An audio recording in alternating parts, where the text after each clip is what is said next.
Good evening, everyone, and welcome to today's live session of Introduction to Indian Sighthorn Breeds. Uh, so we have Nikhil and we have Rajesh. I think everyone knows both of them very much. Yeah, let's start off with the basic introduction first. We'll start off with Rajesh. Rajesh, you can introduce yourself, and then Nikhil, you can Yeah. continue with the flow, right? Yeah. Yes, my name is Raj Mahmulkar or Rajesh Mahmulkar, whatever you. And I'm breeding and keeping caravan and pashmis from last 10 years. Yes. Okay. Okay. Thanks, Rajesh. Yeah. Yes, Nikhil. Yeah. Yeah, can I Uh, have a short yeah. introduction? Yeah. Hi, friends. My name is Nikhil Shinde. I live in Pune, Maharashtra, and I've been breeding and showing these dogs, Salukis, caravans, since last 16, 17 years. We are in Okay. Maharashtra, and we've shown our Salukis abroad in other states as well. We go for all KCI, a lot of KCI shows, and we show them, and we breed it as a passion. It's just a hobby. It's just a passionate hobby that I have for with breeding Salukis and caravans. All right. Thanks, Nikhil. Okay, just a quick introduction about myself. So my name is Joel D'Souza. I'm an owner of a pet. Thanks to the knowledge shared by people like Rajesh, Nikhil, and also Mahesh Mane. We do not have him on the session.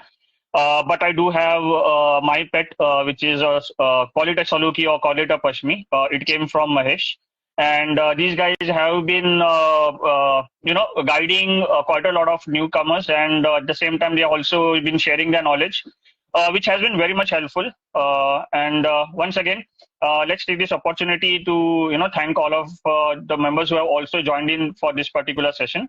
And yes, towards the end of the call, we will have a session or an opportunity for you guys to ask questions if you have any. So I'm going to start off this session with a quick question right now. Nikhil, so we already know about you. You've been breeding Salukis, caravans also. Yeah. You're into the picture of most Indian breeds, and also go with the Rajesh as well. So let's have a quick introduction about the breed itself. So the breed today we're going to talk about is about caravans. We'll also try and hopefully cover up Salukis as well. Yeah. So let's talk about caravans first. So, Nikhil, if you could just introduce us to the breed and also probably share a little bit of a history about caravans. Yeah, thank you. See, this breed has been present over here in Maharashtra and the bordering and the neighboring states that are there on the border areas of Maharashtra with Maharashtra. This breed has been here. It's an ancient breed. It has been here since ages. A lot of our paintings, if you go to some and visit palaces that are in these areas, a lot of these palaces have paintings which have caravans or Pashmis, Salukis that are drawn in these paintings about the hunting. So this is a hunting breed. And originally, this breed was kept for hunting, and the prey that these breeds hunt is hare, the Indian hare that we call the chinkara or the Indian black buck, and a fox. These three are prominently the breeds are the prey that these animals hunt. Some people have used this breed on wild boars also initially, but it's not very successful because this breed is not meant to hunt wild boar. Like looking at their anatomy and their bodies, you can make it out that these are lean dogs, average medium height, lean dogs, not a lot of fat on them, muscular, uh, thin skin coat. Temperament wise, if you talk about them, a lot of this breed is shy and aloof. It is completely okay for the breed to be shy and aloof because this has been one of the main characteristics of the breed. It has been there in this breed, and maybe with breeding in the future, better breeding technique, better breeding practices, we can improve that. But as of now, a lot of Okay. dogs are shy and aloof. It is a prominent characteristics of the breed, and very beautiful and very healthy breed. Not a lot of health issues, not a lot of temperament issues in the breed, and pretty comfortable with any climate. And if you go in all over India, in most of the states, this breed, if you take it, this breed in any of these states in India, it can stay there comfortably. It won't be much of a problem. Yeah, cold weather, because they have a very thin skin coat, so cold weather may be a problem for it. Otherwise, it's a very fit and fine breed, very rough and tough, very rough and tough. You do not All need right. a lot of visits to the veterinary doctor with this breed. All right. Thanks. Yeah. So now that brings me to my next question. Okay. Yeah. So when we talk about talk about dogs in general, right? About keeping a dog or owning a Yeah. dog, right? Yeah. So most of the times, people like myself, I'm from the 82s, like I told you previously. So back then, at least for city children or city people who have been living in the cities, they don't know much about any Indian breeds, right? Right. Mostly it's either a Labrador, it's a pug, or like as the trend comes with the different phone networks, there are four dogs which advertise, Right. and it's a kind of popularity which ideally picks up the breed. It's rather than people picking up a breed. Right. So, my question here is like, why should why are we? Why would it make sense to rather promote Indian breeds and why not foreign breeds? We know about a few points like maintenance, like you mentioned earlier. Mhm. So, could you just brief us a little bit more on how functional or how adjustable are these dogs to living in an apartment or like living a city Yeah. life? Like if you can share any of your experience yourself, like I think you live pretty Yeah. much on the Yeah. outskirts, but at the same time you live in a city. So Right. if you could share some experience of yours, yeah, Right. thanks. See, this breed, it is one of the ancient breed that has been there, that has been present in India since decades. Since decades. Like this breed is a living heritage of our country. And somewhere as dog enthusiasts and hound enthusiasts, it is one of our responsibilities that we promote and develop this breed. Because see, I've been having these breeds since 16, 17 years, and I live in Pune city, proper in the city area. I started initially when I was in a flat. I had these dogs, so I have quite a good experience with them in the flats. They are completely fine. You can keep them in small places also. It's not a problem. Only thing with them is you need to give them exercise. You need to exercise them well. Hmm. You take them for a walk. Like initially when they are puppies, take them for a walk probably 3 or 4 times a day. And then once they mature, once they grow up, then you shift it to 2 times a day. You can take them once in the evening, once in the night. Take them for a nice long walk, 1.5 kilometers, 2 kilometers, and that should be good with them. And just give them a good diet. One thing you need to make sure is when you're living in the city, please make sure you do not get your dog overweight, because Hmm. uh, see these dogs actually do much better when they are on natural ground compared to the tiles that we have in our tiles and marbles and all the flooring that we have in cities, or most of the houses in modern day houses. It is not very good for them. See, they are not meant to walk on this flooring. So make sure that you take them out for walks and you exercise them well so that they do not move a lot on this flooring. Because what I personally have seen is the paws, the cartilage that holds the paws, it starts spreading. The paw becomes longer. It becomes loose.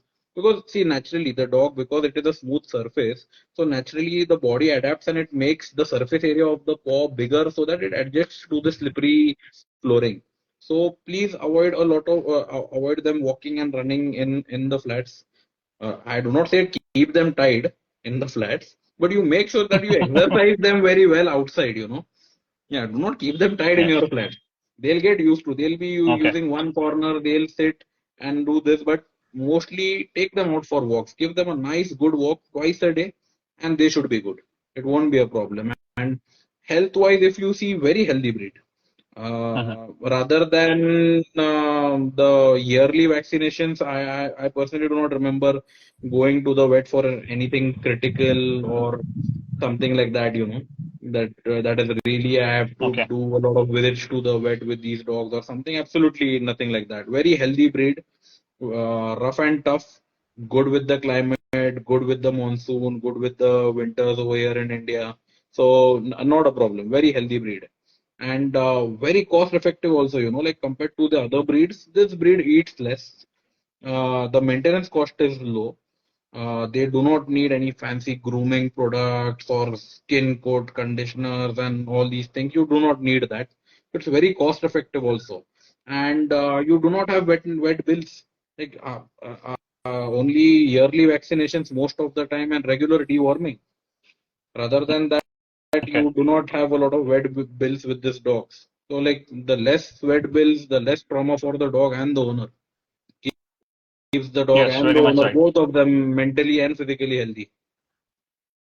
And I think that's a problem with most of the foreign breeds. To be honest, I mean, most people probably, might have a different experience. Right. But I think based on historical data, or probably even if we go to a vet, he might be able to show us like most of the breeds that would be foreign breeds that do visit them often. That's what keeps the meter running, Right. you could say. Right. Right. So you spoke, Sanoka, talking about this breed, you said it's a hunting Yeah. breed. So the question now here would be like, how is the prey drive? I mean, for example, how do we switch, from a regular dog mode? So it would switch on to a hunting mode, right? So there could be instances when people might have, other pets in the house, or Yeah. someone might be taking a dog for a walk. Yeah. There might be a squirrel, there might be a cat that might run through in a city or something like that. Right. So, I mean, I know a lot of things when it talk about, someone would say it's all down to training, right? But Yeah. again, these are purely hunting dogs, and I don't think you can literally, I mean, remove the hunting drive out Yeah. of the dog. It's always going to be Yeah. there. Yeah. So, could you probably share some of the habits on these particular dogs? Yeah. See, this breed, it is in the hound category, but it comes under sighthounds. They hunt completely on the basis of their sight. Some movement. If there is a squirrel sitting in front of it, the dog won't do anything. As soon as the squirrel moves, they get triggered. Movement triggers there. Like anything they see moving, they get triggered and they get very attracted to what has moved. And the natural instinct that they get is to chase it down because they Correct. are sighthounds. They have like so many years of evolution. They have that you a lot. Your training is not going to help. Any training that you do is not going to help. It is so many years of evolution. You can't override that with few months of training or few years of training. Also, you can't override that. Something that moves or something, they are immediately going to get triggered and they will chase that thing down. Or they will shift their Okay. focus on more attention and attract. They'll get attracted to the thing that has moved rather than listening to your command. So a lot of like see, I personally have seen when I take them for walks and all, and sometimes if there is a cat that moves or you said a squirrel that runs or something, they are going to give you a jerk. Like it is not like they want to harm or they want the owner to fall down, but it is their natural instinct. They will give a jerk because they get attracted to that. And once their drive kicks in, then you shout, you yell, you do whatever you want. They won't stop till they get calmed down. Because once they get triggered, then they want to chase it down, and then they will be like, either I will kill whatever is moving, or I'll get killed myself. And they are, see, if they get Oh, off leash, especially in the city, these dogs are not good with cars and traffics. There is the possibility of them getting injured or getting accidents if it happens in the cities or close to the road. But it is quite so you when you are taking these dogs for a walk, especially if you're living in cities, please be careful with stray dogs. If you see a stray dog that is there, if you see a stray dog probably 50 or 60 feet, 70 feet away from you, make sure you hold the leash tight because you know the dog is going to charge or give at least try to give a jerk because it is their natural okay. instinct. Whatever you shout or you do, so you have to be you need to know the breed and where they react because you need to be prepared. Because you cannot blame that Okay. dog. It is so many years of evolution. It is going to kick in. So you have to be prepared. Okay. So while walking these dogs, you can't be like checking your phone and walking or talking to someone on the phone, looking somewhere. If something moves, this dog will give you a jerk and you'll be flat on the ground. So you Okay. need to be focused on your dog and the surrounding when you're walking them, Okay. especially if you're in the Thanks. city area. Uh, uh, Yeah, mhm. Mhm. yeah. Cool. Rajesh, I don't know if you wanted to add anything. Just let No, me know. no, no. Now that we talk, okay, cool. So now that brings my next question, which is since you spoke about about how the instincts of these dogs are, right? So let's talk about a little bit of the history of the caravan itself, right? Mm-hmm. We spoke about the dog. Let's learn how the or let's help others to understand like how did we get caravans into India, or how did the caravan initially originate? Right. So I know for a fact, like we have also had multiple discussions. Like we do not have a lot of written data like we Yeah. have for other dog breeds like the Right. Saluki for an example. Yeah. So based on your experience, or like Rajesh, even based on your experience or your your forefathers, whatever they have shared with you, Mm. if you could just share us some information to all those new people who might want to bring a caravan. So something that might help them further understand whether this breed is for them or not. Yeah. So see, this breed, it was called caravan hound because this breed used to travel with caravans, people, the human caravans that travel, a lot of nomadic tribes, a lot of farmers were the people who were the owners of these dogs. And these dogs were not used to living in cities. They were were used to living on farms and outside villages and all where all these nomadic tribes and people would live. So they would travel from one place to another. And these dogs will go with the caravan. So that was one of the main reasons they started calling this caravan hound, because this was a dog that would travel with a caravan of people. So that was one of the Okay. reasons. Caravan hound. The name was given to this breed. Very lean and very nice breed and obedient also. If you have a good connection with your dog, they are really obedient. And you should know your dog. You know your dog, you know how he's going to react, you know what to do next. Before he reacts, you know what to do next. And if you see temperament wise, a lot of these days, a lot of like this dog, this breed gets promoted as a guarding dog. Guarding dog. It is not a guarding dog. If you see the proper English technical term for it, it is a watchdog. They keep a watch. They are shy and they are aloof. They do not attack people. They will bark and they will let the owner know that someone has come. They won't go and attack somebody unless you corner them, and once they get into panic, then they might attack you. Otherwise, these dogs normally don't attack. They are watchdogs. They will show aggression in guarding and all, but they won't be aggressive as in they'll come and bite you. That is not, few dogs do, but it's not, most of the dogs in this breed do not do that. They are shy and aloof and they like to keep their distance with new people. Like if anyone new comes, they will bark. They won't stop barking till the owner comes. They will make sure they'll bark so much that the owner comes and attends whoever has come. So that they are Okay. watchdogs. They are not guard dogs. They are not guard dogs. So Yeah. basically, sorry, I'm sorry. Yeah, Please go ahead. they are not watchdogs. Sorry, they are watchdogs. They are not guard dogs.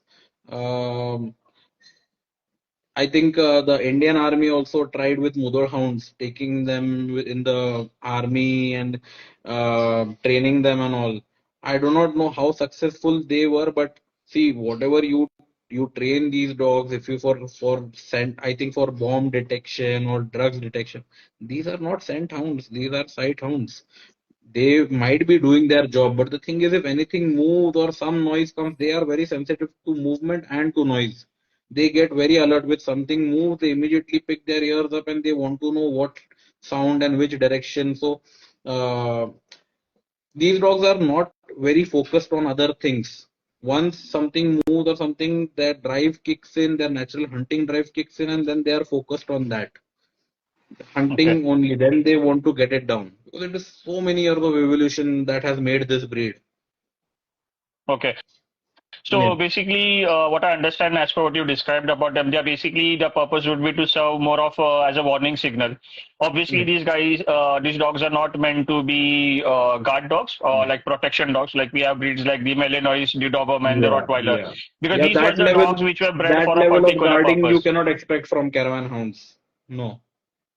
Correct. Yeah, So, if I understand, and I have seen some videos also, like normally caravan would ideally bark, and they would probably, like a cover, they would probably try and yeah, run behind. yeah, yeah. They would not confront Yes. unless, I mean, probably it's in a pack, and if it's a wild animal, they might confront Right. it, but they would not be something that would go into a full engagement No, with the no. particular human or an Yeah, animal. no.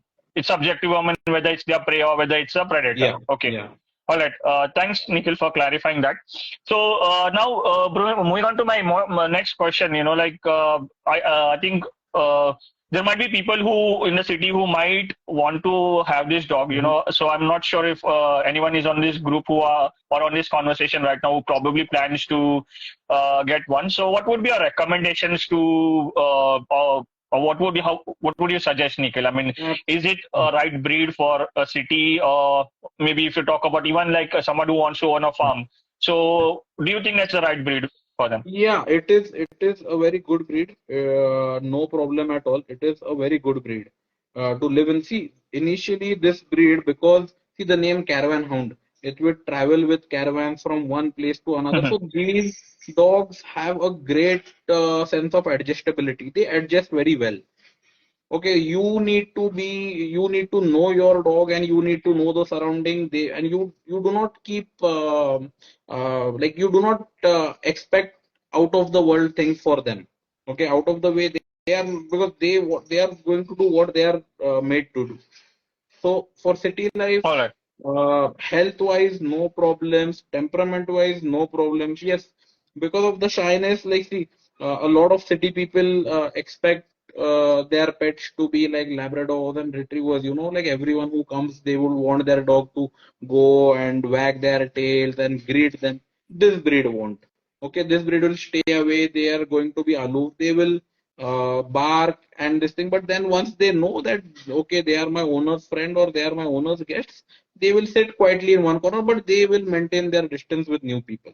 So Okay. people should not expect that they are going to be like Labradors or Golden Retrievers, with new people. Some of them might be okay. Some of them you will see. All breeds have all kind of temperament. Some of them will be very friendly.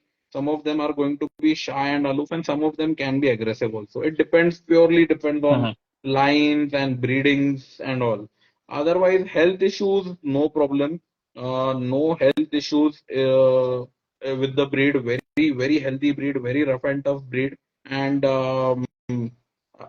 with traveling also, if you say in traveling with in cars with you and all, absolutely fine, no problem. And the maintenance cost is also very low. They eat very less food. You do not need. If you see a 2-year-old caravan hound, and if you see a 2-year-old German Shepherd or a Golden Retriever, Rottweiler, the quantity of food that those breeds eat and this breed is way different, way different. Like probably Okay. half or less than half of what they eat. So All right. maintenance cost is also very less. With kids, they are absolutely Okay. okay with kids. No Hmm. problem. They are not aggressive towards kids. They are very friendly, and they like with each and every family member. They really they have a very good bond and a very good attachment with each and every family member, and they are very protective about their family members. With kids also, they are Okay. going to be because see, the thing is, a lot of new people when they hear about this breed, the first word or the second thing they hear is that this is a hunting breed. So as soon as the word hunting comes in, they expect like this breed is going to charge someone and tear and rip them apart. No, no, no. This breed will charge a rabbit, a hare, or a fox, or anything that moves. Like they won't charge a person and take him down. They'll keep a distance with a person. So they will hunt when you take them out in a hunting field, or if you go out over there, they will show what they are. In a house, when guests come, they are not going to hunt your guest down. They'll most of them will keep, yeah, most of them will keep their distance from the guest. Some of them who are friendly will come and play with the guest. So new people, main thing is hunting breed. It is going to be aggressive. I will have problems. It will be attacking my neighbors or someone. Nothing like that. Very friendly and very good breed to keep. And Okay. otherwise, also no issues with the climates. No issues with see with firecrackers. They do in Diwali and this thing. They are little sensitive to sound and sound, smell, and sight. They are little I think sensitive that's about this thing. the problem with most breeds when it comes Yeah, to noise. yeah, I think so. That's something. I think that's fine. I think even yeah, foreign breeds have those issues. yeah. So moving on to what I wanted to ask was now for potential people who are considering, getting a caravan or getting a pashmi. Mhm. There are some things Yeah. people should really look at. I'm not just talking about only about caravan and pashmis. One Even thing, one thing when I would like sorry, to add in the yeah, previous this thing, they do not like to be left alone in the houses. If you are planning to okay. get a caravan or something, and like if there are two people in the house and both are going to be working 10 hours or 9 hours a day, and the dog is going to be in the house, they do not like it. They like to be with a human or a other dog, they do not like to live alone. Like you put them in a very fancy house also, they will rip things apart because they do not like it. They do not like to be alone. They need to have a company. Either there should be another dog or other human being with them. They like it that way. If you like, there is a couple who wants to keep a dog and both of them are working, please do not take a dog. It is not meant like, because for them it will be like those 10 hours when you are working, for them it will be like a jail. Like, where have you kept me? Because they like to be around humans or other. They need company. They can't be alone. And I think that goes for any breed, to be Yeah. honest, not just an Indian breed, Yeah, and that would yeah, but that's a subjective this thing to breed foreign breeds also. specifically, Mm. because what if you do that, then they will tear things up, because this has happened in the past. People have taken this dog and then they've Okay. locked them, or they've kept them locked, and then this dog, they've like torn the bed up, or they've chewed on the sofa, they've chewed on the remote, and then the owner gets irritated, or one of the family member gets irritated that what kind of a dog is this, and then they want to return it back. So this has happened in the past. This has happened in Mm-hmm. the past with a lot of breeders. So if Okay. someone like that, Okay. it is the human's fault that you keep them locked like that. The Correct. dog, it needs company, and it gets frustrated being alone for 8, 9, or 10 hours, and then it does that. You can't help it. It is your fault. It is not the dog's fault that the dog did that. I think to be honest, I think when people start considering dogs also as a family member, obviously we don't leave family members like even our kids like when Right. we go about for that much amount of time. So I think that is something that is justified. Yeah. So I would agree Yeah. to that. Talking about my next point was if you are looking at people who are considering getting a caravan or getting a pashmi, Mhm. there are a lot of things that they should probably consider. Yeah. Sorry. Raj, you mic want to share थोडा लांब something? ठेवा ते तुमच्यापासून mike आहे ना Huh. ठीक आहे But okay. Okay. So, okay, Raj. Yeah. हा okay Huh. Okay. So, coming to my next question, like I said, if people are considering getting a caravan or a pashmi, so there will be certain things that they need to evaluate first, right? Which Yeah. is, are they able to provide them the home environment, right? Because that's something is a requirement for most dog breeds. I mean, Right. it's just that with foreign breeds, it's people do not look into all of those things. People don't consider like for fact. I mean. Whether you're able to make justice even whether bringing a dog is a right decision or not. Yeah. So other than that, also there are things like we talk about KCI registration, right? A lot of people when they want a dog, okay, they say I want is your dog registered, do you have papers, okay? Right. So like I don't know what purpose, I mean I understand what purpose is the KCI documents, Yeah. but if you could explain that to also to people, Yeah. why is having a dog with a KCI registration, is it advisable? Other thing is what all things people need to look at a KCI document, because a KCI document is not just like your an official document, just like a excuse me paper for the law office or something, right? Yeah. There is a lot of things that you Yeah. look at.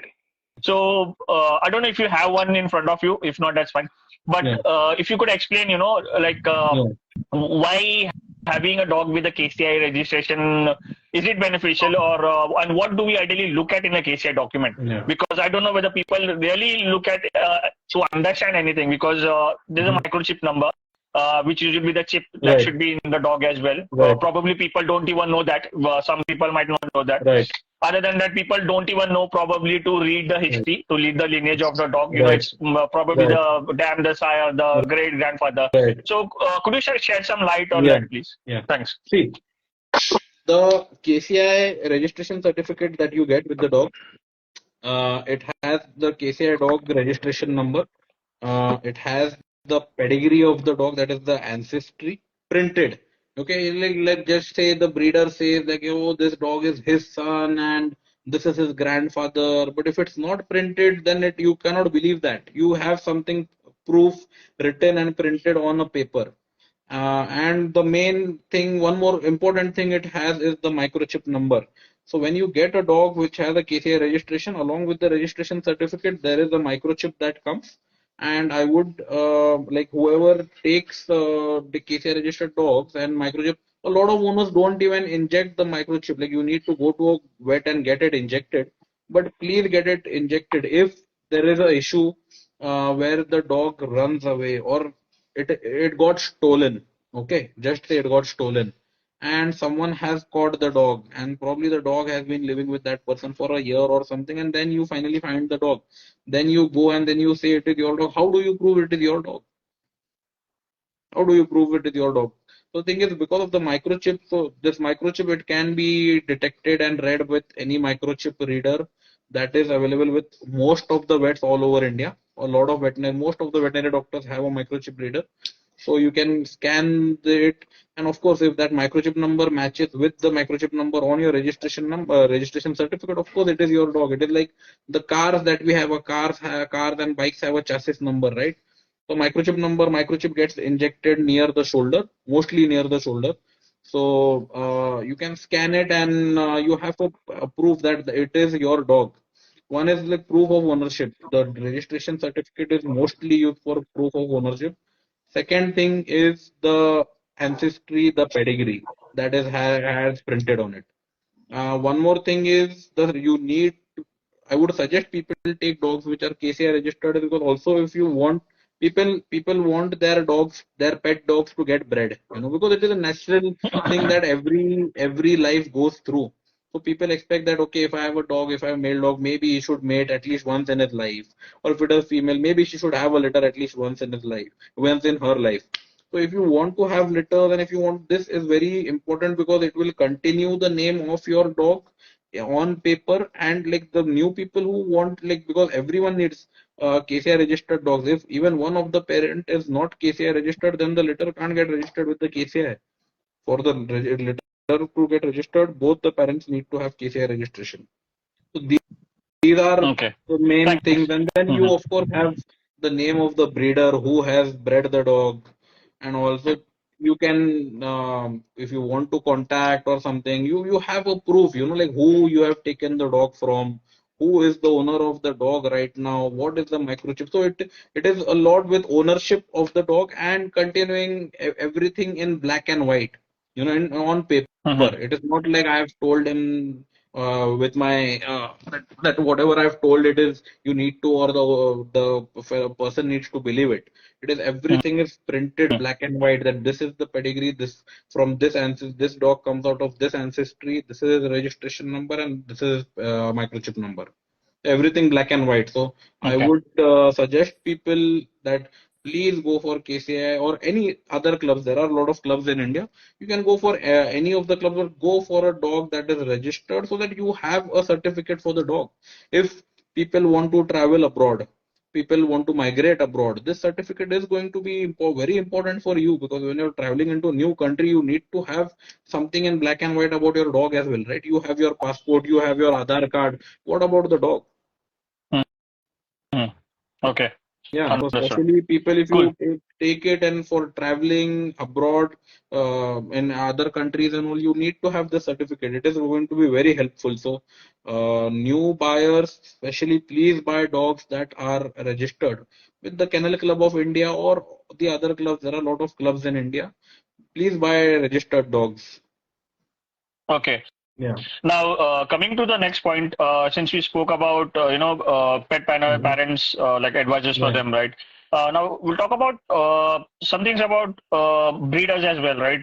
We know there are very few breeders who have KCI registered puppies, Mhm. who probably have been maintaining the records as well. To be honest, Right. I think we have discussed about this multiple times. Yeah. Also, I think something that you could probably also share for the breeders that we have, if a message you can convey, uh, so that they also, I mean, I think we have breeders not just from Maharashtra. We have now breeders in South. We Yeah. have probably some breeders in other North. parts of India Yeah. also. Yeah. So, like, if you could shed some light for them also, and also we are looking at now people with the FCI thing, which may happen or may not. It's all in the pipeline, as we say. Right. So there will be prospective buyers from overseas also. Yeah. I mean, so how important? I mean, even for breeders, is it for maintaining their KCI documents or getting their puppies registered, which we know so far is not the case, Yeah. because I think we can count on our fingers how many breeders we Right. know of personally who Right. have KCI registered dogs. Yeah. So if you Yeah. could share some feedback on this. Yeah. Yeah. See, very few breeders in Maharashtra. There are lots of caravan hound breeders in Maharashtra, but very few breeders have registered dogs, and they give puppies that have registrations. Okay, and a lot of, like, though they will be having registration certificates for the dogs, also a lot of breeders in Maharashtra won't register their litters. The registration cost of one per puppy is very nominal. It's not a big deal comparatively. It's hardly 5% or 7, 8 to 10% of the price that normally a caravan puppy gets sold today Okay. over here in Maharashtra. Okay. Uh, Okay. Comparatively, if you see a lot of breeders in South and even in other parts of the countries, they have papers with them. If they have taken dogs that do not have papers, they have registered their dogs with the local clubs, local city clubs around their locations. They have gotten their dogs registered. But a lot of breeders in Maharashtra do not have KCI registrations, and a lot of breeders do not register it.